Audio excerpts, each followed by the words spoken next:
Welcome to Hope for Anxiety and OCD, episode 12. We are all about reducing shame, increasing hope, and developing healthier connections with God and others. I am so glad that you are listening today. We are going to be talking about 10 ways to have a calmer mind and body in 5 minutes or less. Yes, this is possible. Sometimes people feel like they need a long time in order to calm down. Like, I need to go take an hour bubble bath. That's awesome. Sometimes you're able to do things like that, but sometimes you have 5 minutes before you walk into your dentist appointment and you're super nervous about your tooth extraction.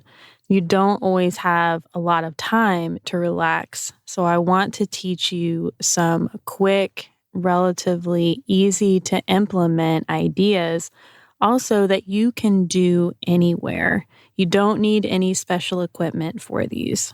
I also know that these exercises work. They've been tested, they're tried and true, and I use them with clients on a regular basis. What I will say is that all of these may not resonate with you, and that's totally okay.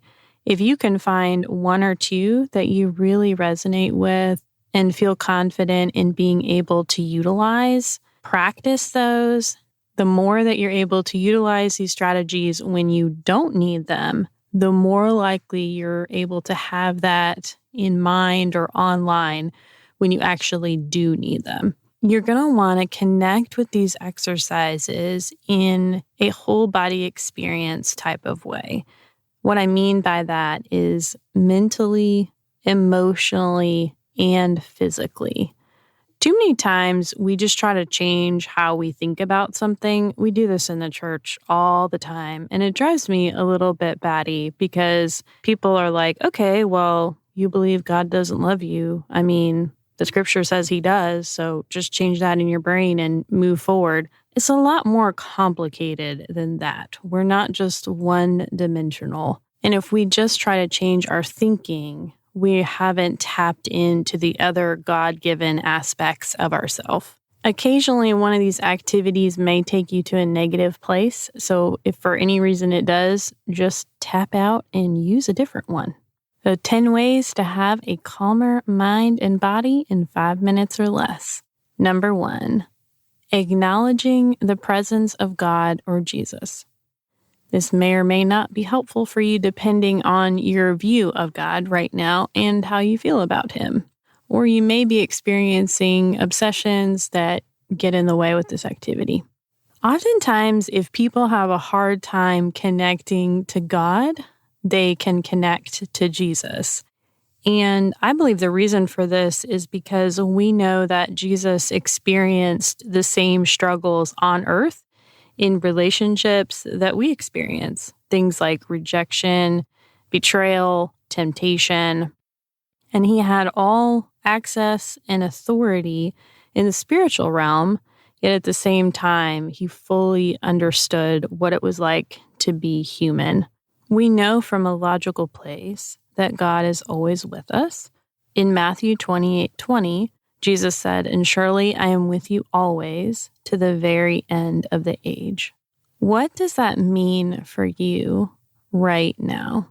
As you're getting ready in the morning, driving to work, or sitting in the pickup line at your kid's school? What does it feel like to notice that you're not alone and that God, Jesus, is with you right now? Is there a positive feeling or physical sensation that you would connect with that? Just sit with that and notice that for a moment.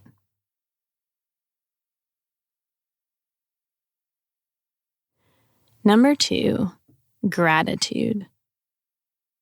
What are you thankful for today?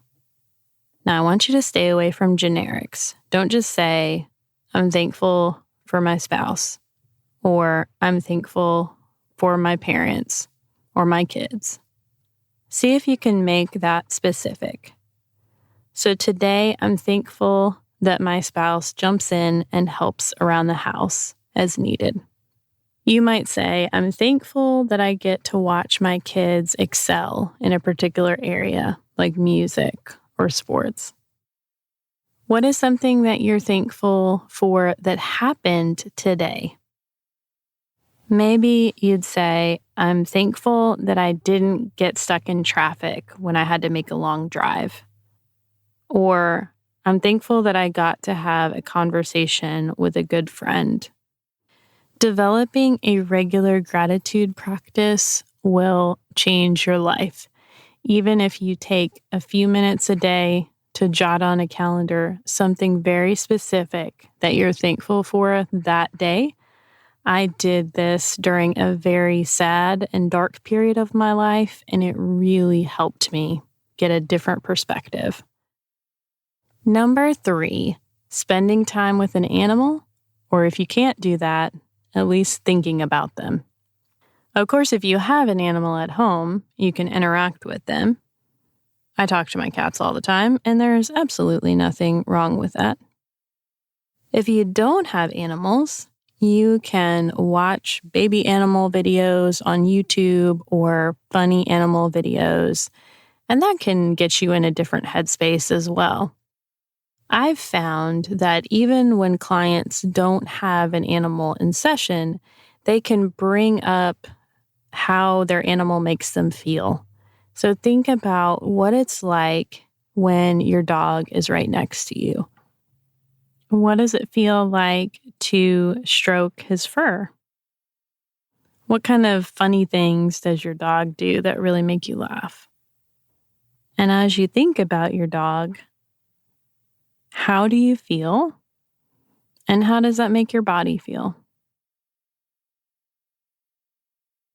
Number 4, connect with your breath. This may cause some distress if you have a hard time tuning in internally to yourself. Just start by noticing your breath without feeling any pressure to change it.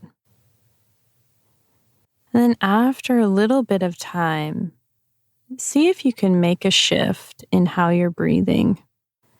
Maybe breathing out a little bit longer on your exhales, kind of slowly releasing the air, trying to breathe from your diaphragm and not your chest. Some people find it helps them to count every inhale or exhale, just so they have something to focus their mind on while they're breathing. Number 5, sing a song. Notice I said sing a song, not passively put music on in the background.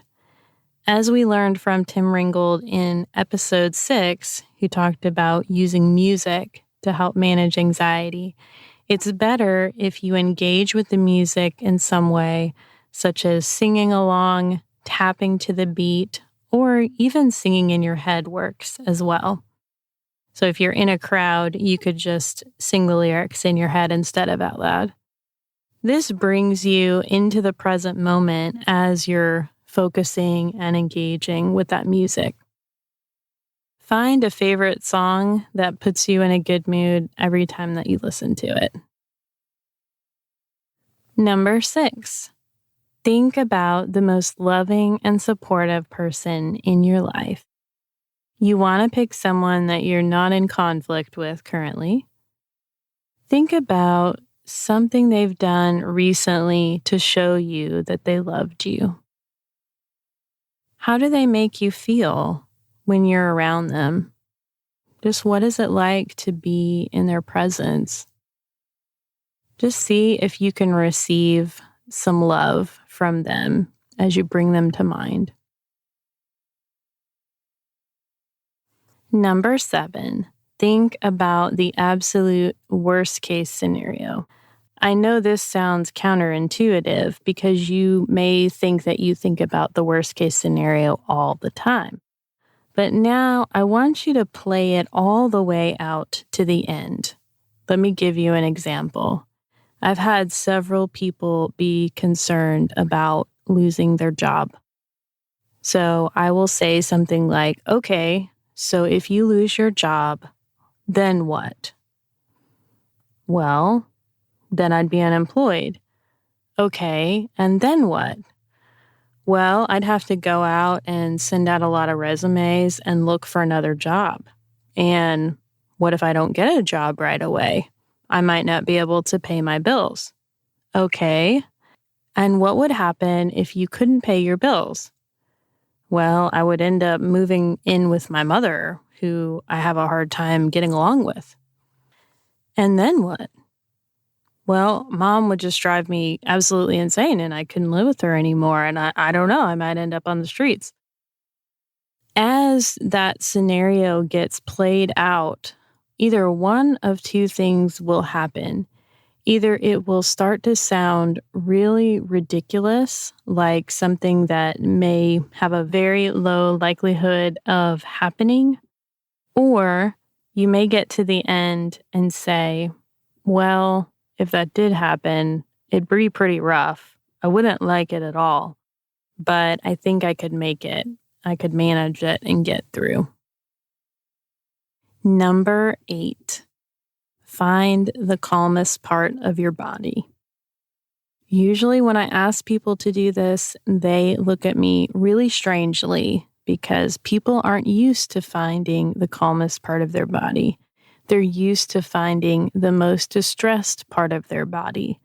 So it may take you a little bit longer to figure out where that is, but it's a good exercise for your brain. The calmest part of your body does not have to be a large area. It can be as small as your pinky toe. As you start to focus on that calm area, sometimes it will reduce the distress in the other areas of your body that don't feel as calm. Number 9, connect with the present moment. Oftentimes, the present moment is not actually where the distress is. Distress with anxiety often comes from an imagined future outcome that's negative. Therefore, when you're anxious, you may be living in the future. When you bring yourself back to what's actually happening right now, you're typically okay. Let me give you an example. Going back to the job example, let's say that you're anxious because you have a meeting with your boss in 2 days, and you are absolutely convinced that this meeting is where your boss is going to tell you that you're being reprimanded or that you're going to be fired. When you bring yourself back to the present moment, you notice that you're sitting in your living room with your cat and everything is actually okay. Oftentimes, living in the future like that creates anxiety, whereas living in the past creates shame or sadness or other uncomfortable emotions. By learning to be in the present, this can reduce your overall distress. You may also look at, what do I know now? You know that you're employed now.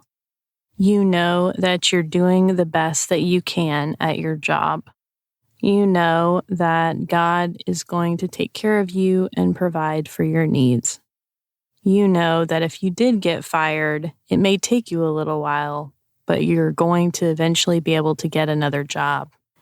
You can only control your behavior in this present moment. You can't go back and change anything you did in the past, and you can't control the future. You can't control other people's behavior or what they're going to do. And sometimes acknowledging that in itself can bring a certain level of relief. Number 10, find your happy place.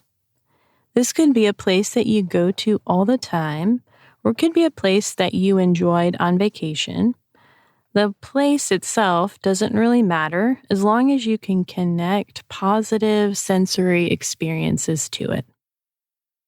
So I'm going to tell you about my happy place and describe it based on my senses as I experience it. My happy place is a park that's in Nashville. There are beautiful trees along this wooded area, and there's a beautiful lake trail. You can go out on a pier and see the lake. It's very quiet and peaceful out there. You may see birds flying. It smells like trees, grass, fresh air. There's a cool breeze coming off the lake. And I think about walking with Steve there and just enjoying his company. When you get really good at going to this place in your mind and bringing up the positive body sensations that you have associated with it, you can actually attach what we would call a cue word to it.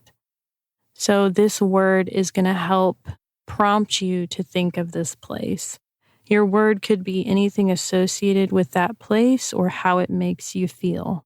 So I may decide that because the park causes me to feel peaceful when I'm there, that the word I'm associating with it is peace.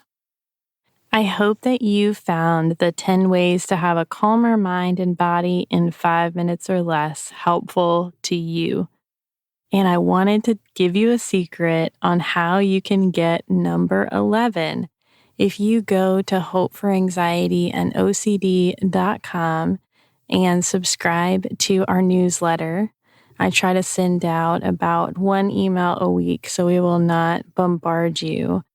I have a free relaxation audio that you can connect with. It's another activity that I've used with clients that they've really enjoyed. And I've even had people tell me that this relaxation activity helped them calm down when they started to experience a panic attack. You can also find other free and paid resources on our website to help you with anxiety and OCD.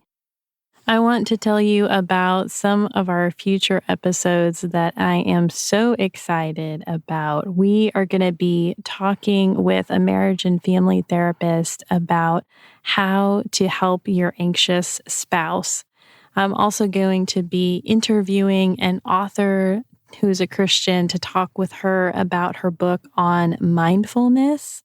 And I have another solo episode which talks about how to find a therapist who is the right fit for you. So I hope that you will hang in there with us and tune in for these episodes. Thank you so much for listening. Hope for Anxiety and OCD is a production of By the Well Counseling in Smyrna, Tennessee. Our original music is by Brandon Mangrum, and audio editing is completed by Benjamin Bynum. Until next time, may you be comforted by God's great love for you.